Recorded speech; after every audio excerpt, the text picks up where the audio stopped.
plan is to be a source of light, inspiration, and guidance for a joyful expression of Judaism, allowing all the members of the community, from the infant to the senior to everybody in between, to feel welcome.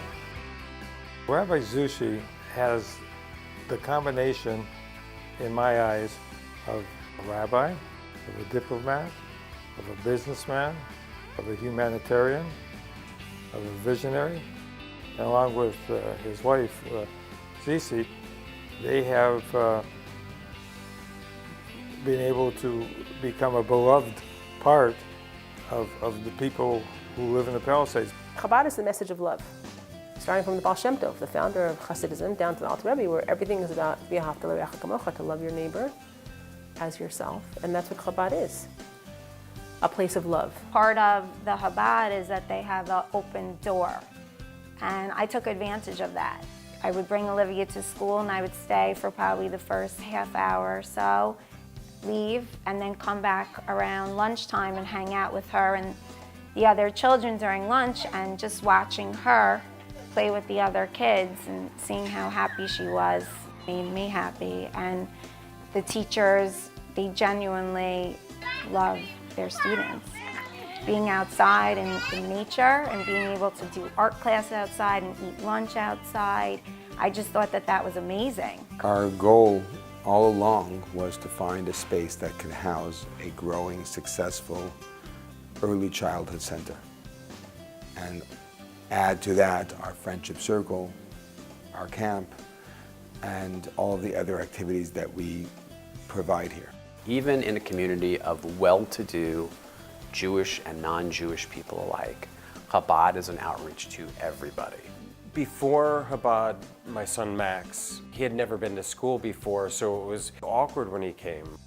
He didn't know how to sit in the circle time with the kids. It was, when you're autistic, you think it's all about you, and so, all the kids are sitting around the circle, and they're playing in the sandbox, and he didn't really know how to socially be in that situation.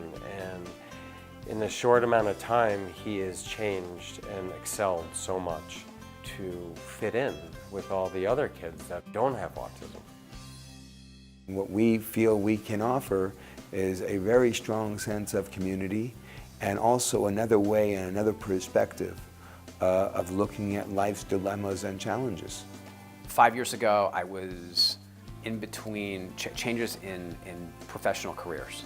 And that's when Rabbi Zushi really found me, and grabbed me to help him with this project. And my life has gotten better ever since then. We try to teach in Torah and in real life is that we should be celebrating who we are. We should be sharing it. We should be expressing it.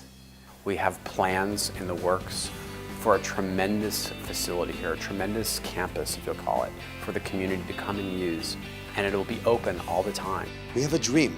This is a center for life, a Jewish community center, where we can welcome so many different constituencies beyond the Palisades, from all over our city of Los Angeles. There's going to be a facility for education, a larger facility for education. There's going to be a facility for extracurricular activities for kids ages preschool through 13. Whether it's going to be for a community center or for the shul, it's here for you. It's always here for you. Like all people in business, I've had my ups and downs. I made money, I lost money, I made money, I lost money.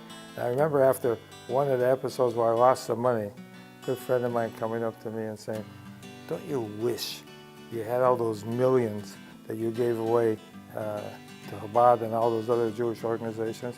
He said, wouldn't that be great if you had that money now too? And I looked him in the eye and I said, my biggest regret is I didn't give more away, because the money that I gave away will serve me, my family, and the Jewish people in eternity.